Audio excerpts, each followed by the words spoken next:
Have something good to say it well, read your audience. Here's the fourth step to good communication: intensity. The spirit and power and emotion with which you translate your communication. Intensity gives power to vocabulary.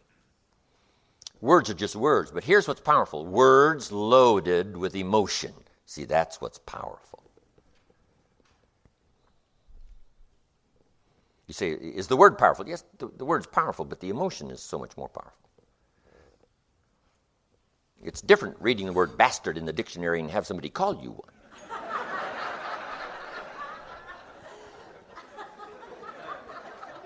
If a word is a word, say, no, a word just isn't a word. It all depends, right? It depends. So, emotion is like, if I took a little straight pin, right? Guy buys a shirt, it's got all these pins in it, right? You got to take out all these pins. If I took one of these little straight pins and I threw it at you, and it hit you in the face or the hands, you'd feel it, this little straight pin. But what if I took that little straight pin and wired it to the end of an iron bar about this long? See? And I let you have it with that, I could drive the pin through your heart. So the little pin is the words and the iron bar is the emotions that give the words power, that gives the words weight, that makes it strike the consciousness. The day the Christian church was started, it said this unique sermon was preached, and the sermon was so powerful, it said, it struck their conscience. It struck their consciousness. And your words can become so powerful, it can strike somebody's consciousness, and they say, oh, wow, now I know what I did wrong. Now I understand the difficulty. Now I can see. And words can become that powerful that they strike the heart, they strike the mind, they strike the consciousness, so that somebody can see.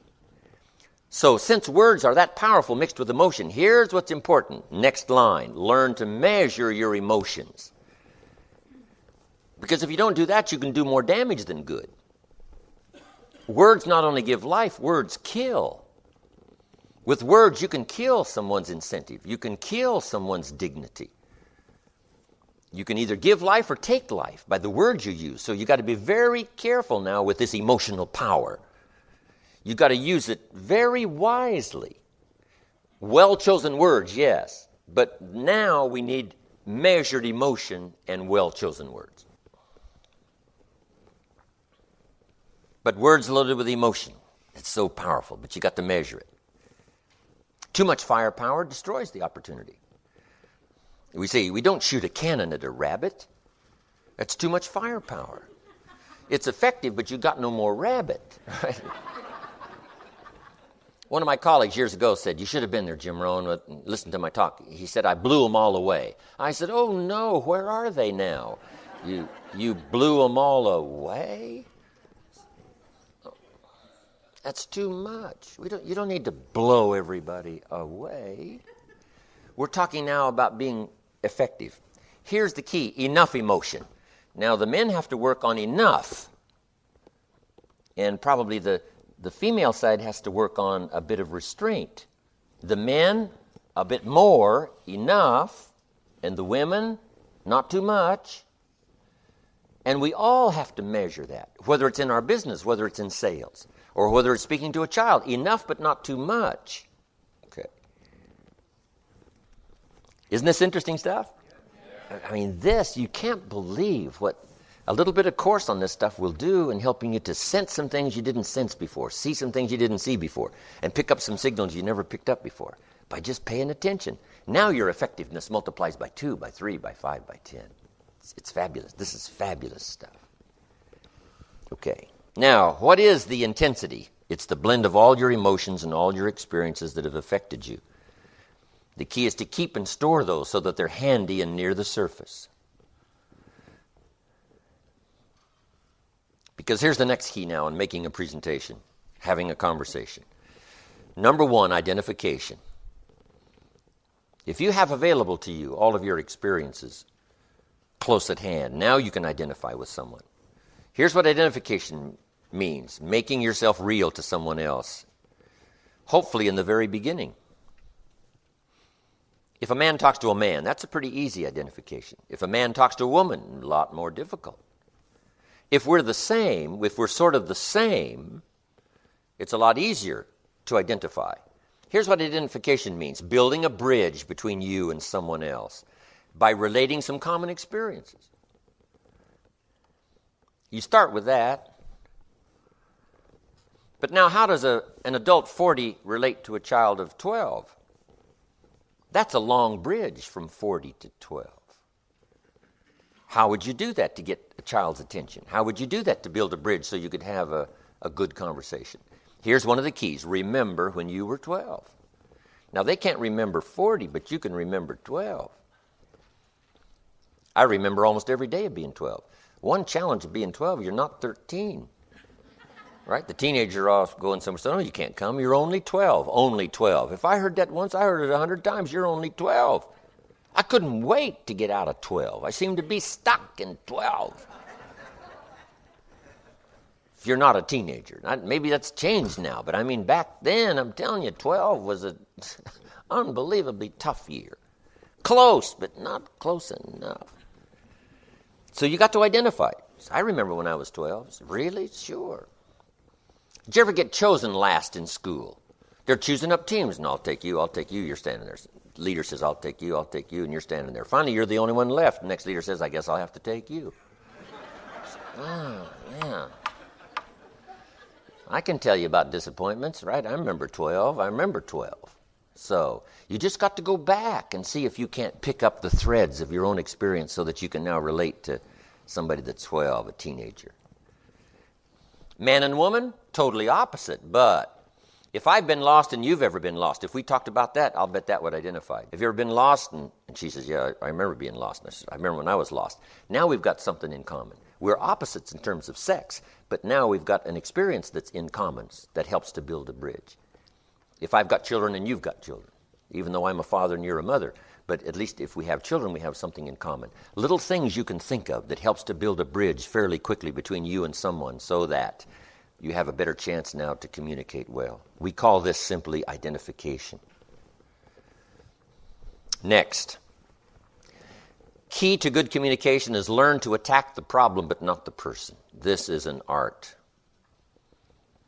Too often we attack the person that is so closely identified with the problem, but the key is to attack the problem.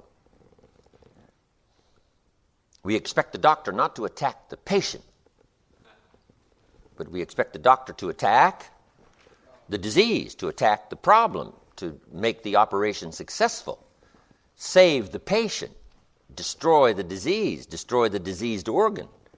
So here's what we expect a doctor to be, very professional.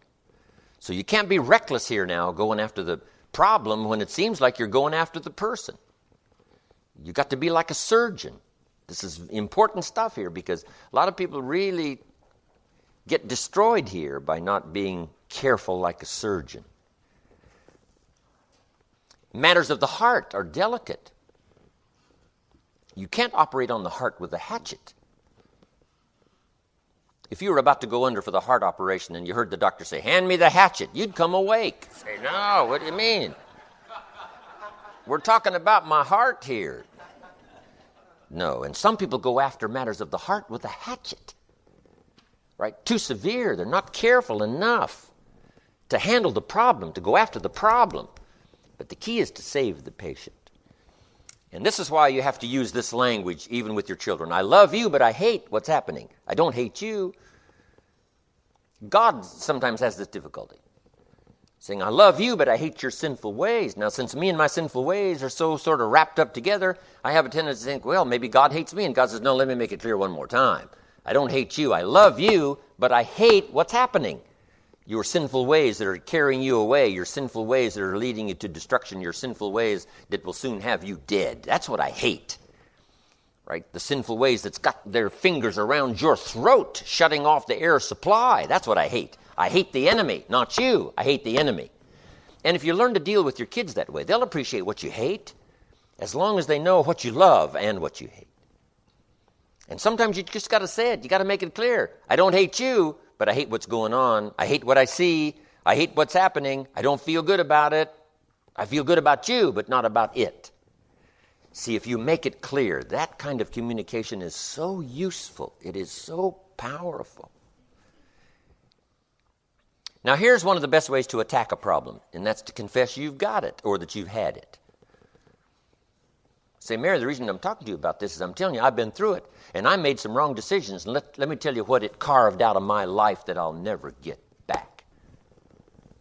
One of the best illustrations is to use yourself. Say, John, I want you out of this ditch because I remember when I was in the ditch and stayed a little too long. You can't imagine what it cost me to keep putting off the decision, I'm telling you, I've got some regret, a little bit regret till this day. Don't let that happen to you. Use yourself. One of the best illustrations is yourself.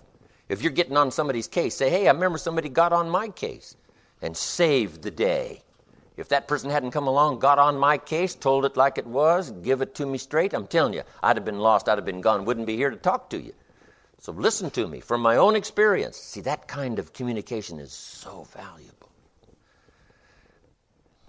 Now, here's another way to attack a problem. Use an illustration of a person that isn't there. So let me tell you about Joe. John said, oh, well, sure enough. I'm telling you, he regrets to this day his oh, well attitude. And if John was here, he'd tell you himself. But since he isn't here, let me tell you about John. If John was here, he would plead with you with tears in his eyes.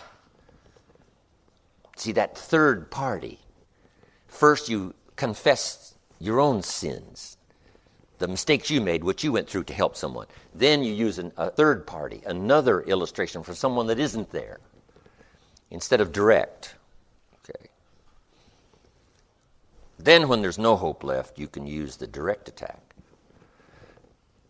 Here's what we call this: tools of last resort. They are useful, but you got to be very careful using tools of last resort. Here's the first one, a direct attack. You. No illustration, no third party, you. See, now you got to be very careful when you go direct. Because now confrontation is always, it's difficult. It can be so helpful. It can save the day. It can rescue somebody from disaster. But you've got to know what you're doing when you go for the direct attack.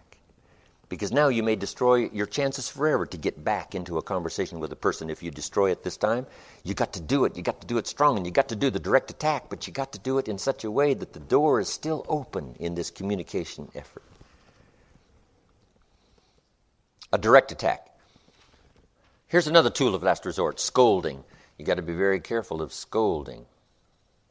It may be necessary, but only as a tool of last resort. It's not something you use up front. Use yourself as an illustration. Confess yourself and for someone else. Then if there's no hope left, then you go for the direct attack. And the same way with scolding. You got to be very careful. Somebody walks in late and you say, where have you been? See, that's loaded. That's loaded with insinuation. And yes, finally it might be time to use it. Finally, there isn't any other way. And you got to resort to it. But you got to be careful of these tools of last resort. Don't use them up front. Only use them as a last resort. Because when you say, where have you been? See, that insinuates all kinds of things. You don't care. Insinuation, if it's necessary, is important. But if it isn't necessary, it's important to leave it out. Old Joe Kennedy taught John Kennedy, who became president, one important phrase. Here it is, and it applies in so many ways. So jot it down. If it is not necessary to change, it is necessary not to change. If it is not necessary to use strong language, it's necessary not to use strong language. If it's not necessary to scold, then it's necessary not to scold. You can't just use it because you're good at it. Or just because, something flared up and you just let it fly. You can only use it because it's absolutely necessary. And if it is not necessary to scold, it is necessary not to scold. Tools of last resort. Some parents scold their children all day long. Scolding is like getting someone's attention with a cut. And yes, it'll heal. With a cut. And yes, it'll heal. And yes, maybe this time it was necessary to scold. But what if you did that all day? Every day. All day. You can imagine these children that have these psychic scars for the rest of their life because they've been attacked all day with words. clipped and cut. And some of them heal and some of them never heal. Why? Too often, too daily, too consistently. So you got to save up this for an occasion that really demands it. Some things are too severe. In some countries, if you steal, they cut off your hand. We would call that too severe. A little piece of the finger maybe, but not the whole hand. Come on. But it is effective. Did you ever steal anything else? Guy says, with one hand? No. So, is this coming through? This communication stuff, I'm telling you, it's so valuable. So scolding, save it up as a tool of last resort when it's now really necessary. And then be careful. Next is sarcasm. There's a place for sarcasm. Who do you think you are? But see, you wouldn't use that up front. You wouldn't use it every day. You wouldn't use it very often. Now, there is a time to use it, but sarcasm, you got to be careful. A lot of things concerning human relations, you got to be careful. Here's one of the most important.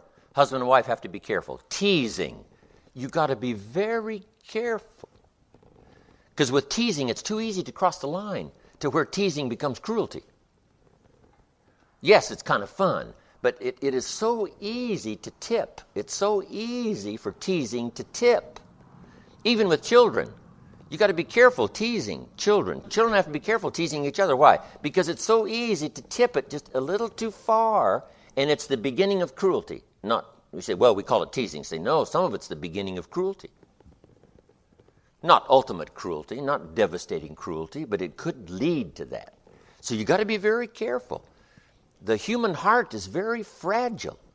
No matter how strong and powerful and loud the exterior may be, I'm telling you, that ain't true of what's going on inside. Everybody's consciousness and dignity and heart is a delicate matter.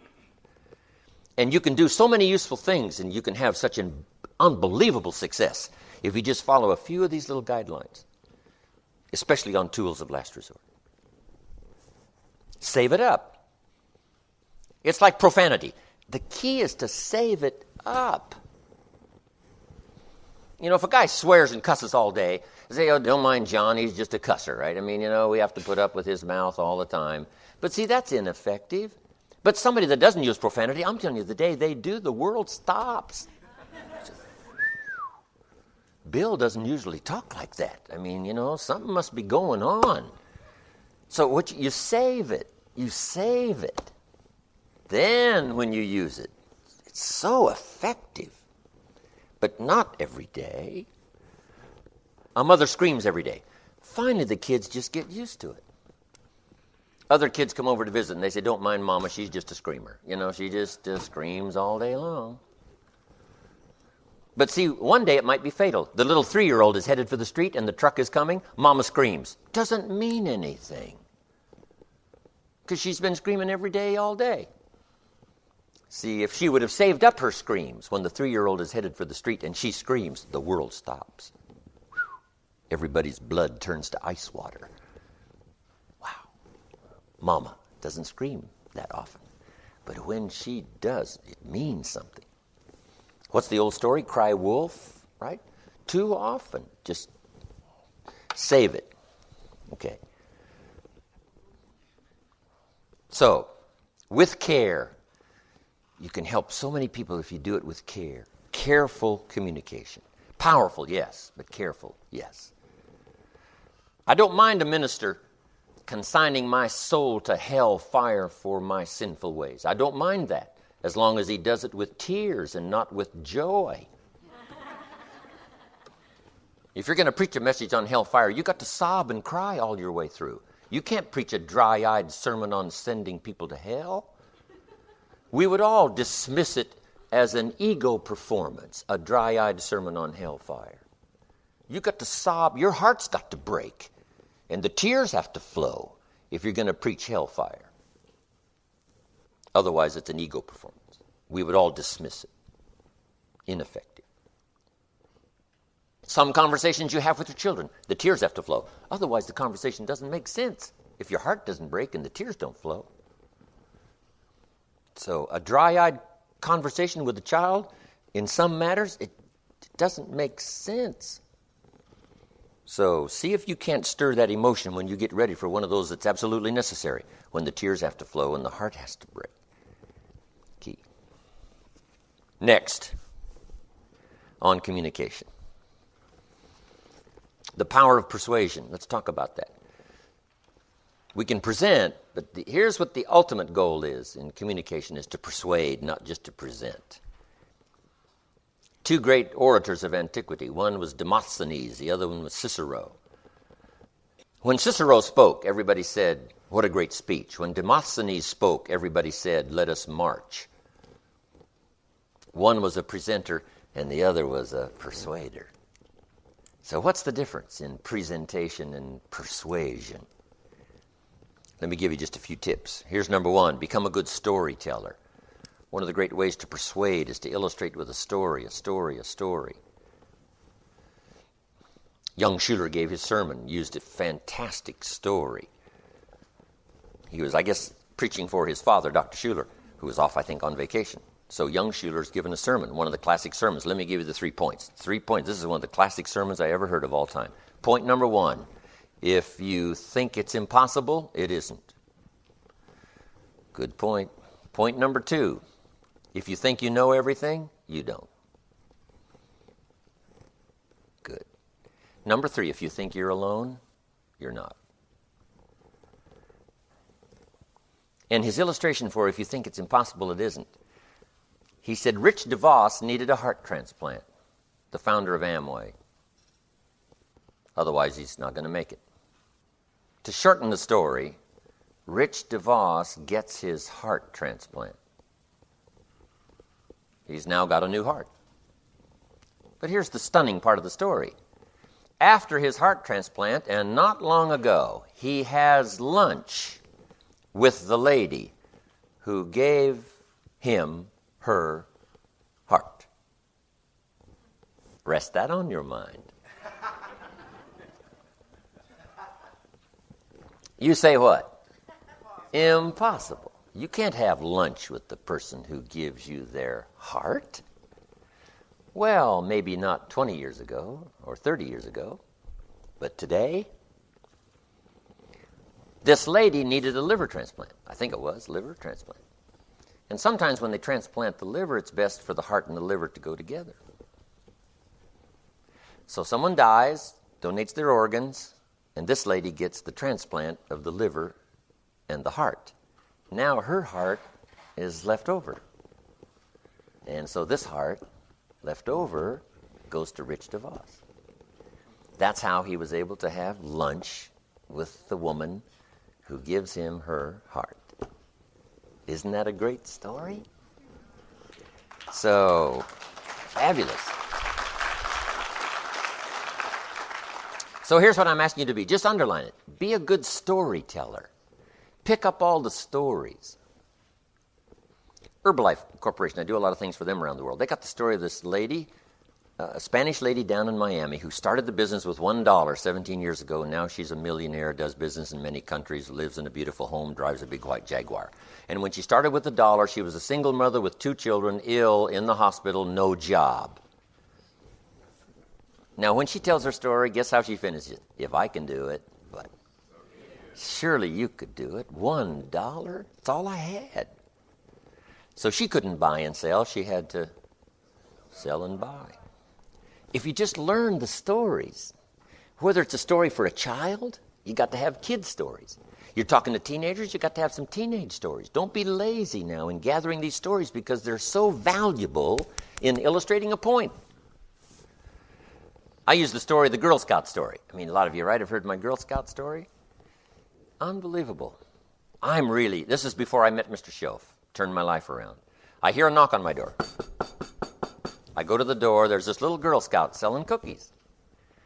And she said, for the Girl Scouts, the cookies, only $2, greatest organization in the world. She gave me this unbelievable presentation and said it's only $2. No problem, I wanted to buy. Big problem, I didn't have $2. And I didn't want to tell her that. So I did what I thought was next best. I lied. And I said, look, I've already bought lots of Girl Scout cookies. We've still got plenty stacked in the house that we haven't used yet. Right? Might as well make it a good lie. So she said, oh, that's wonderful. Thank you very much. And she leaves. When she leaves, I say to myself, I don't want to live like this anymore. I mean, how low can you get lying to a Girl Scout?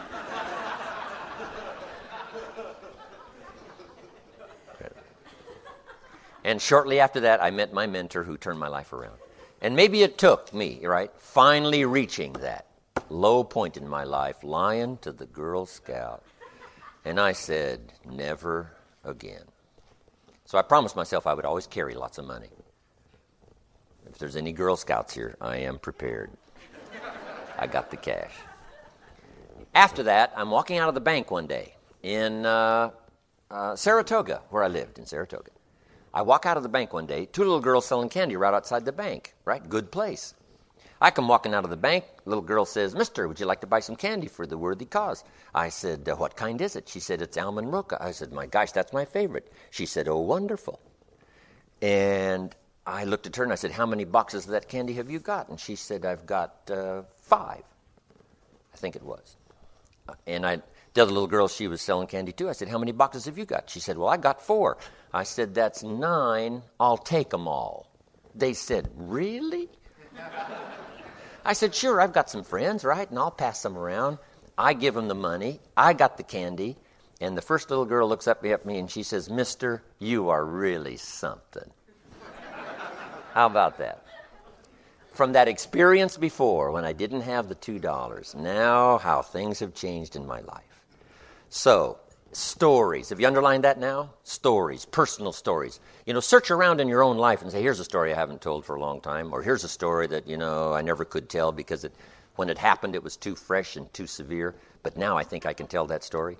That's true. Some things, when they happen to you, just now, some of them are beginning to speak about the Holocaust. Why? Because that first 10 years, 20 years, 30 years, it was so unspeakable and it was so horrible, they couldn't talk about it. Now they're afraid everybody's going to forget, and they're going to forget, so now they're starting to tell the story.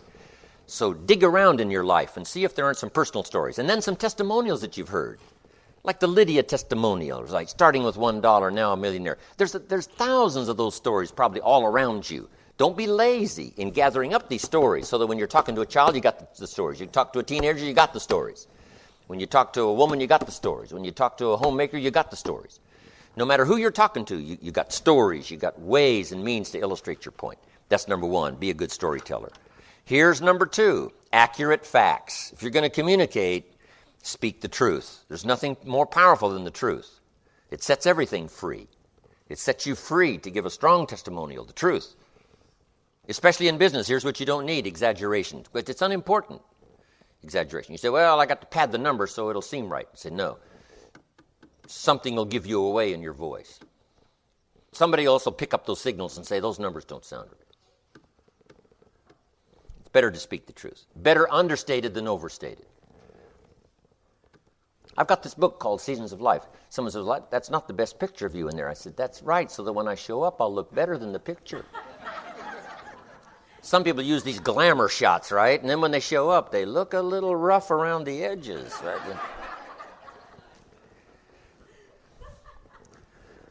Here's the important thing in business. Make sure it turns out to be easier than you said and more than you promised. Easier than you said and more than you promised. Exaggeration is the childish attempt to make up for lack of self-worth and self-confidence. There's nothing better than the truth. If the right numbers don't do it, you just don't do it. But the right numbers will strike a key with enough people to where the response will be plenty to support you. Next, and in my profession and others, it's more important, but a little oratory, saying something extremely well. And now I use quotes to help say something extremely well. If you can't think of a way to say it, borrow a quote from someone. Churchill said, the truth is incontrovertible.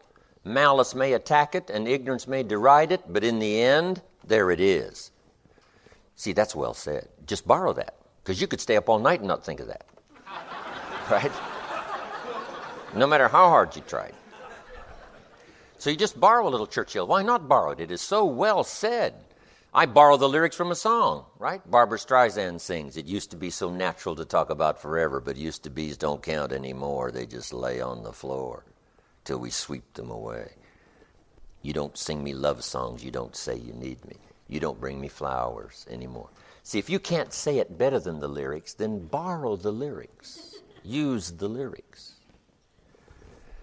Elton John sings, "She lived her life like a candle in the wind, never knowing who to cling to when the rains set in." See, it's hard to say it much better than that, how brief and fragile life really is. George Harrison sings, "If not for you, the winter would hold no spring, couldn't hear a robin sing. I just wouldn't have a clue if not for you." That's big time stuff, right? I mean, sure, you could coin some stuff, and if you coin some stuff, use it. But boy, it's so easy to borrow. So easy to borrow, and it's just as effective to borrow. You don't have to claim it for your own. Just borrow it and say, "I got this from someone." Zig is so much fun to borrow from. Zig says money isn't everything, but it ranks right up there with oxygen. See how, Zig, you're right. Zig is so cool. I mean, he's good. Zig says, my dentist told me, "Zig, only floss the teeth you want to keep. I mean, forget the rest." Here's one Zig is famous for around the world. "If you help enough people get what they want, you can have everything you want if you're interested." Some people aren't interested. If you're interested. If you help enough people get what they want, you can have everything you want. Serve the public. You're entitled to the wealth. Zig is so good. So quotes, borrow, make your conversation alive. If you can remember stories and remember the quotes, little one-liners, whatever they are, it doesn't matter. One I'm famous for around the world is what? Work harder on yourself than you do on your job. Work hard on your job, make a living. Work hard on yourself, make a fortune. I used to hope things would change. Here's what my mentor taught me. For things to change, Mr. Rohn, you have to change. For things to get better, you have to get better. So well said in a couple of sentences, a whole body of philosophy in a couple of sentences, enough to feast on forever. Now, here's another part of persuasion, and that's straight talk. Just make the note, everybody's interested in this. Tell it like it is. Tell it like it really is. This is why the truth sets free, because it tells it like it is. Now you can correct the problem. Now you can set up new disciplines. Without the truth, you're helpless. We got to tell the truth. We got to give it to them straight. We got to tell the kids straight. Here's the deal. Now here's another one, and that's challenge. Part of persuasion is a challenge. All of us respond to challenge. And a big challenge is you go do it, you go do it. Why don't you do it? You can do it. Here's a better challenge. Let's do it. Let's climb the mountain. Let's build a business. Let's start and get going. Let's become healthy. Not you go exercise. Let's exercise. Let's go to the gym. Let's jog around the block. Let's change our diet and see how healthy we can become. Let's. There's nothing more powerful than let's. Here's why. An ancient script says this. If 2 or 3 agree on a common purpose, nothing is impossible. Try that on for size. All of my enterprises for the last 40 years have been partnerships. 2, 3, 4 people. 2, 3, 4. Why? Because it's so powerful. You say, well, isn't partnership tricky? Say, yes, it's tricky, but it's powerful. It's like marriage. It's tricky, but it's powerful. There's nothing like it. Having children, isn't that a little tricky? Say, yes, but you got to go for it. You got to try the experience. Having a child is like a throw of the genetic dice. And you have no idea what's coming up. How many previous generations in the throw? Who knows how many generations? But You gotta play the game. To see what? See if you can manage it. See if you can handle it. See if you can turn what is into what you wish to be. See if you can't influence and speak and use yourself as an influence over whatever happens, and see if you can make something unique out of it. Sure, it's a challenge. Sure, it's a win or lose. But what else is new? Sure, the possibilities. But the odds are in your favor. Let's go do it. Old Testament says, one person becomes so powerful they can put 1,000 to flight. If two get together, they can put 10,000 to flight. Here's what that suggests. Two getting together multiplies the power by 10, not by 2. Why not try that? Why not take a gamble and see if it might not work for you? Get somebody and say, hey, let's go, let's go. 2 of us and 3 of us, and nobody's a match for 3 of us. That's powerful stuff. Yes, it's tricky. Yes, it's part of the dynamics of, the mysteries of life. And who knows, but who knows when it'll work. That's how we build cities, and that's how we conquer disease, and that's how we build universities, and that's how we build enterprise, and that's how we affect the world. 2 or 3. How many pilgrims were there? It wasn't 1 million. How many did the little boat hold? Not very many. But they started something that has startled the world. The pilgrims. Not 1 million, just a handful. Set out, crossed the ocean. Let's see what we can do, build a new country. Those dynamics are so powerful, they're irresistible. When somebody gathers you up and says, come on, let's go. Because you can't think of everything to be inspired. When somebody comes, let's go, let's try it, let's do it, here we go. See, that is so powerful that when the invitation is given, if it's the right invitation, you got to go. Or you put it together. Pick this one, and say, let's go. Just 2 or 3. How many disciples were there? Not 12,000. How many? 12. Just 12. Just 12. Just 2 or 3. Just 5 or 6. Just a few can turn the world upside down. Do extraordinary things. So remember this challenge. The we. Let's go do it. The great prayer is a collective prayer. It doesn't say, my Father who's in heaven. No, it doesn't say that. It says what? Our Father. Every time you pray, you might pray as an individual, but you pray collectively for the collective.